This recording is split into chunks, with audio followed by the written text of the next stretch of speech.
Welcome back, Guavesa, and my goodness, we have quite the treat for you today. We got, quite possibly, the best reveal for the Tau of all of what is to come in the entire Codex. This is going to be the best thing that we're all going to see.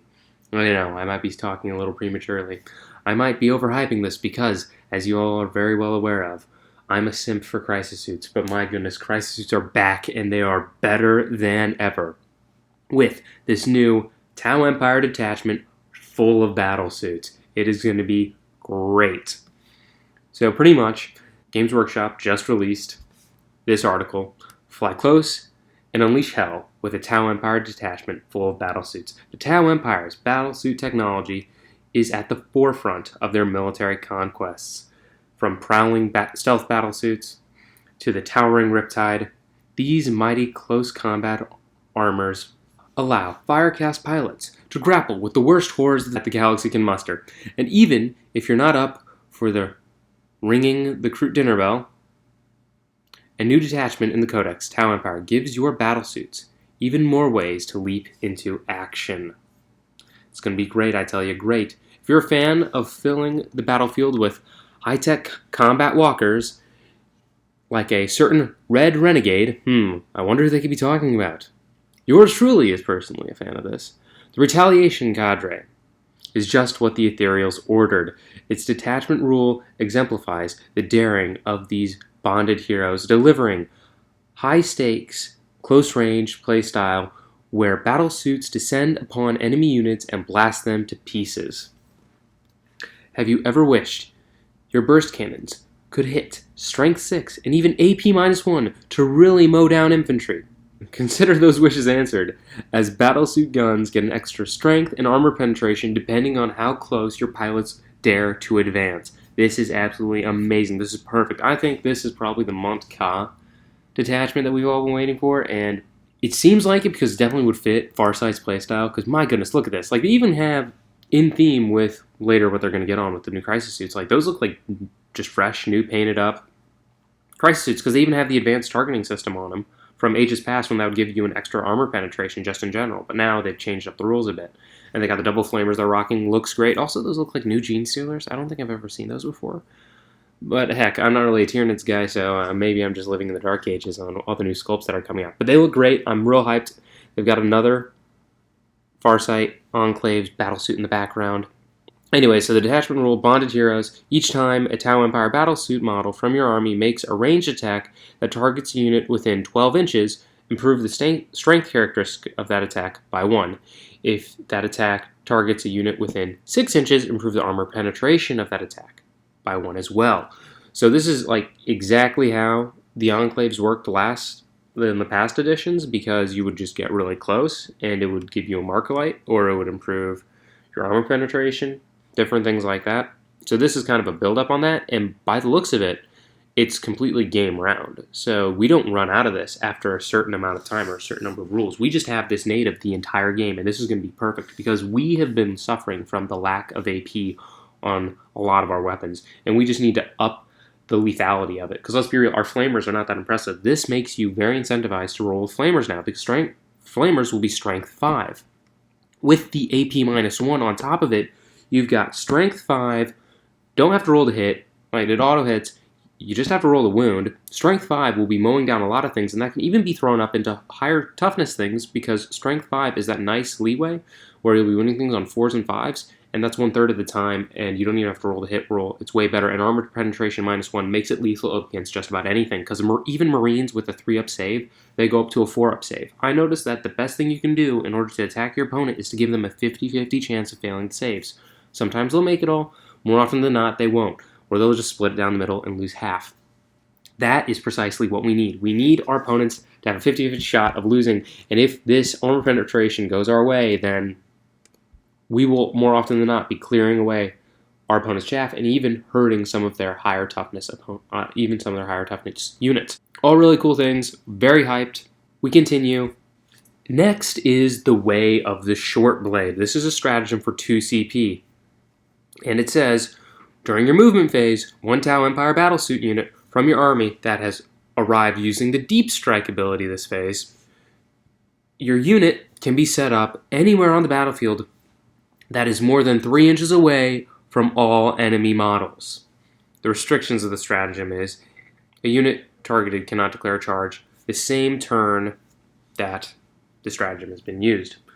It's kind of sad because, it'd be nice if you could drop Farsight within 3 inches of somebody with a bunch of like fusion boys and just blow away one big tank and then go after some elite infantry right nearby. But c'est la vie. It wasn't meant to be. The mere fact of the matter is that we are going to be fixing the issue that we've been having with our Meltas. Because the Meltas this edition, our fusions, have only been 12 inches. And you drop in, you're not within range of Melta range. So we're going to be using this to get up nice and close and blow our opponents completely away. Not to mention, you already get the extra AP and the extra strength. All this perfectly put together to get us exactly what we need as far as damage output, where we need it, when we need it. Beautiful. Beautiful. This is exactly what the doctor ordered. I'm so happy that the Tau, whatever our war machine is, has been cranking out these new advancements for our battle suits. It's 2 CP, kind of expensive. You'll probably be wondering whether you want to do this or whether you want to do the jump, shoot, jump ability. This one will probably come in handy more often than not because of just... We'll get to how the other commanders work currently. But anyways, we'll keep scrolling. The Torch Star Gambit, this one I don't completely understand. It's during your shooting phase, 1 Tau Empire battlesuit unit from your army that can fly. I'm pretty sure that's all of our battlesuits except broadsides and the Storm Surge, whose attacks have been resolved this phase. The effect is if your unit is not within engagement range of 1 or more enemy units, it can make a normal move. If it does, your unit cannot declare a charge this turn. So I think that this is our trade for the jump, shoot, jump, but it's limited to this detachment. I think this is going to be used if you have enough CP in the bank for the short blade and this at the same time, because you could drop down your crisis suits. They could just blast away at their target that they're going for, and then be like, okay, we fly, now we're just going to be within 3 inches, kill everything, or we're just going to jump backwards because they can't charge. And it's like, all right, killed it all, now we're out of here. And if you're outside of 3 inches, that's a 12-inch movement if you're using the Cold Star for the movement for the crisis suits, and that makes it so that, you're like 15 inches away. So a 6-inch move would make it like a 9-inch charge or so, 9, 10. Not too bad. You know what? And maybe you just hide them behind line of sight and they just can't get to them. Who knows? I'm just saying that this is pretty good because it's a nice hedge against you don't kill everything, but you have to save your CP for it, which makes me think that you might want to be bringing in Ethereal to farm a little bit or Shadow Sun to farm back. Just some thoughts. Pretty cool. Who knows? With this, we might get the 8 as a running data sheets because we literally have a reference to Torch Star right now. So I don't know. We saw Flamer Crisis Suits up earlier in some of that kind of ads, showing off what the rules for it were, and there was an unknown crisis suit way off in the background. So maybe we get Torch Star. That would be kind of cool. I would be very happy with that. A nice Farsight Enclave's close combat battle suit again. Now this is where the real meat and potatoes come for me. This is why I've been so hyped, because crisis suits are back, baby, and they are better than ever. They're iconic, and I know they're chalking us up to being fast learners, so what we're going to do is we're going to copy the Imperials and their Lehman Russes, because apparently the Lehman Russ battle tank, you change its main cannon, and you get like 50 of them, because you can take 3 of one data sheet. So you know what this means for our crisis suits. We can take up to 9 units of these boys, because they've been divided into 3 different groups. We have the Fire Knife, the Sun Forge, and the Star Scythe. The Fire Knife is the more long-range elite killers, and this, I think, means we're not going to have the Cyclic Iron Blasters anymore, because it's missile pods and plasma rifles. Pretty good elite killers currently, but I can't wait to see what the buffs they get for it. After that, you've got the Sun Forge, and those guys are just packing your double fusions. So they're anti-tank all day, every day. And then finally, we've got the Star Scythe, which is going to be clearing away the chaff like no tomorrow. And we got a little sneak peek at what they're going to be like, so that each of them are a bit distinct. Because sure, it's a different loadout, and they'll have different prices, which means that I'm willing to bet the Star Scythe are going to be cheaper than the Sun Forge, just because of the different weapons that they're packing. So the Sun Forge is specifically made for melting tanks, which means their ability becomes rerolls against their ideal targets because of their low rate of fire. So each time a ranged attack by a model in this unit is allocated to a monster or vehicle, you can reroll the wound roll and can reroll the damage roll. So pretty much you hit this thing and it's strength 9. Not the most impressive, but you will be able to reroll the wound, which will mean more likely than not 5-ups rerolling. But because of the battlesuit detachment that we're taking him in, they'll become strength 10. So more often than not, you'll be wounding more vehicles on 4-ups instead of 5s, because there's a lot of strength 10 vehicles out there. Sure, 11s and 12s, you'll still be wounding them on 5s, but 4s is 50-50 is way better than a 1 and 3. Way better. And not to mention, you'll get that extra AP if you're really, really close to make it AP minus 5. So unless you have a 2-up save and you're in cover, you don't get a save, or an invuln, obviously. But this is going to be perfect. Just absolutely melting the opponent. Mad hype. We finally have anti-tank back in the hands of the crisis suits. It's beautiful. I know I've been making videos about the railguns, and that's our anti-tank, but who knows? Maybe this update is going to change the game, and we're going to be unstoppable. Crisis suit spam is back. We've got 3 different data sheets for the crisis suits. You know what 3 different data sheets for the crisis suits means? You can take 3 of them. So that minimum, let's say there's just the squad size of crisis suits now are 3. Only 3. 3 times 3 times 3. 3 guys to a squad. So that's 3 right there. You've got 3 different squad types you can take. That's 9 right there. And then you can take 3 of those data sheets. That's 27. 27 crisis suits on the board. I remember I was so bummed when they cut down how many crisis suits you could take, because I collected 27 crisis suits to do crisis suit spam when you could take them in squads of 9, and there were 3. There was 1 data sheet, so you could take 3 of them. So I had 27 crisis suits all stuffed into one list. Now it's back. We're back, baby. Crisis suits are so back. It's gonna be epic. I'm hyped. Mad hyped. So pretty much, when this drops and when it comes out and everything is what it's meant to be, I will be filming 100% a crisis suit spam list, and I will be showing that off to everybody, just pure crisis suits, because they literally just watch my crisis suit video.